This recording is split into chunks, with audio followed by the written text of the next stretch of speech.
तुमने प्रमाणित कर दिया, तुम्हारा प्रेम सच्चा है। तुम जो चाहे मांग सकती हो। तो मुझे बताइए कि वो कौन है जिन्हें मैं अपना सर्वस्व समर्पित कर चुकी हूँ। उनका नाम क्या है? मैं इसका उत्तर ढूंढने में तुम्हारी सहायता अवश्य करूंगी, किंतु तुम्हें मुझे उनके बारे में कुछ जानकारी देनी होगी। आओ मेरे साथ।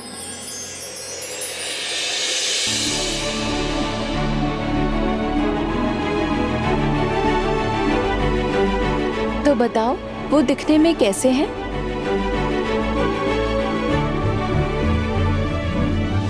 जैसे कोई बलशाली योद्धा हो। भयंकर असुर योद्धा या? नहीं, वो तो त्रिदेव के अवतार लगते हैं। प्रभु श्री गणेश जी ने भी कहा था वो देवता समान होंगे।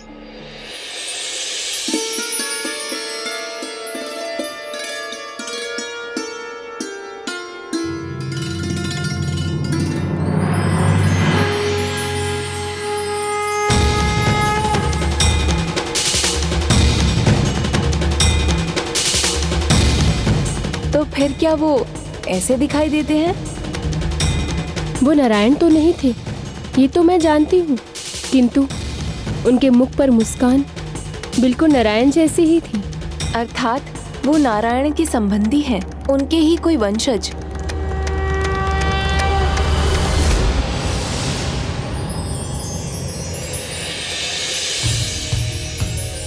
तो क्या वो ऐसे हैं?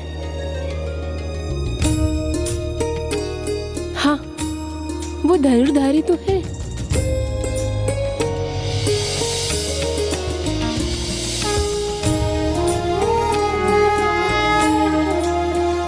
ऐसी? हाँ, उनकी आंख, ओठ, मुस्कान सब इनके जैसी ही थी,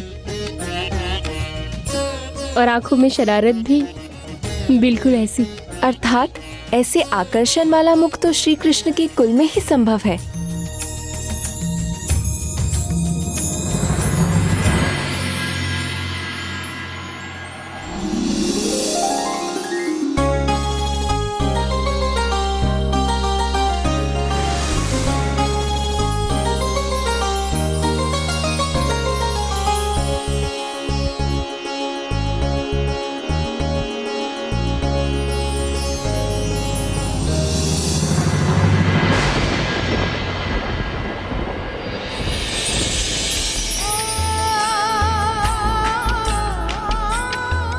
तो ये हैं वो राजकुमार जो स्वप्न में आकर तुम्हारे हृदय में बस गए हैं। इनका नाम अनिरुद्ध है। इनका नाम अनिरुद्ध है। इनका नाम अनिरुद्ध है। प्रभु श्री कृष्ण के पौत्र हैं। तो उनसे मेरी भेंट कब कराएंगी आप? आपने वचन दिया था, उसे पूरा करेंगी ना? मुझे उनसे मिलाएंगी ना? मैंने वचन तो दिया था, किंतु लीलाधर है श्री कृष्ण। मैं उनके पास जाकर इन्हें वहां से कैसे लेकर आऊंगी? तो शायद मेरे भाग्य में उनसे मिलना लिखा ही नहीं है।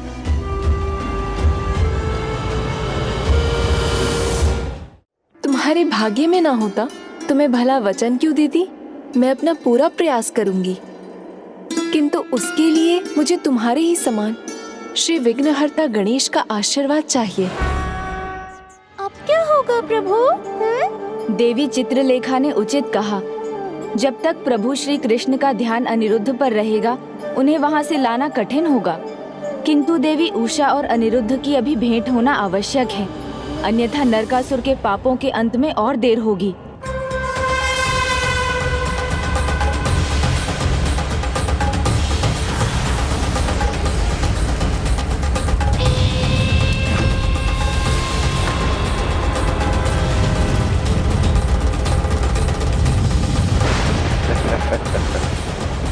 नरकासुर का डर अब तक सभी राजकुमारियों पर छा चुका होगा।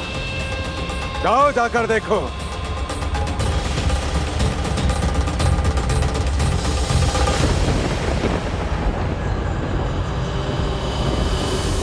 तुम चिंता मत करो उषा, तुम अपने घर जाकर प्रतीक्षा करो।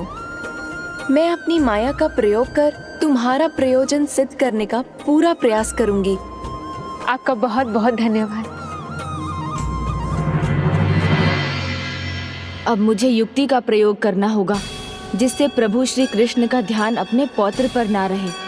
किंतु आप ऐसा क्या करेंगे प्रभु? भक्ति के आगे सभी प्रयास फीके पड़ जाते हैं। मैं श्री कृष्ण की भक्ति करूंगा, भक्ति भाव से उनकी स्तुति करूंगा।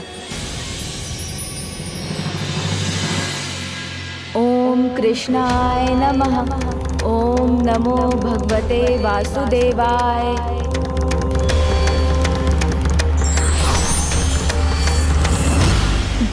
मैं द्वारका तो पहुंच गई, बस अब किसी प्रकार भीतर जाना है।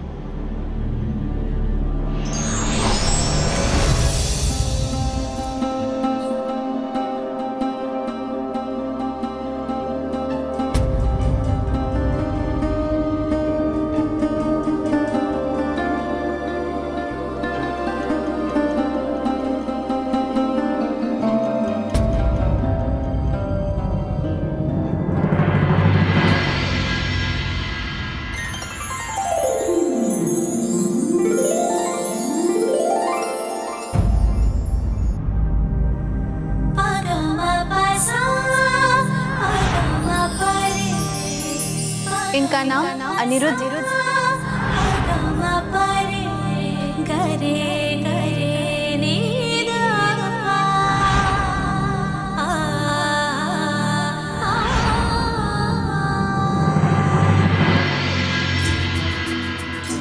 मिल गया द्वार।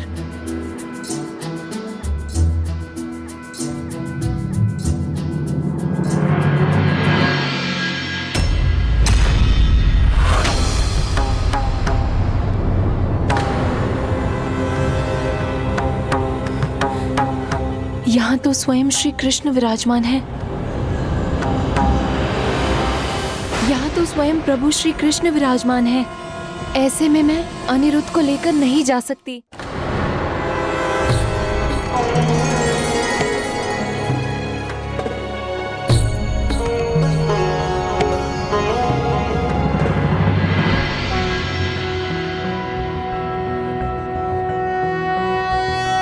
नारायणं गदाध्यक्षं गोविन्दं कीर्तिभाजनं गोवर्धनोद्धरं देवं भूधरं भुवनेश्वरम्।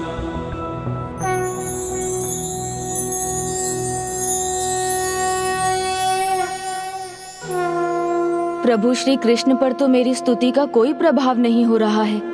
फिर कैसे होगा उषा और अनिरुद्ध का मिलन, जो नरकासुर के अंत के लिए अत्यंत महत्वपूर्ण है।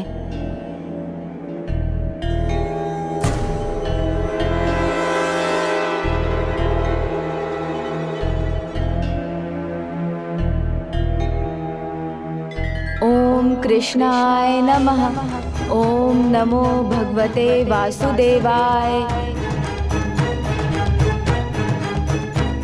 मेरी पूजा प्रभु तक क्यों नहीं पहुंच रही है?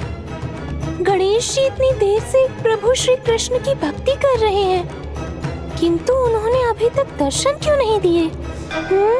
कहीं प्रभु की योजना विफल हुई तो फिर चित्रलेखा कैसे सफल होगी? और वो न हुआ तो हम बाणासुर के शोणितपुर में ही रह जाएंगे।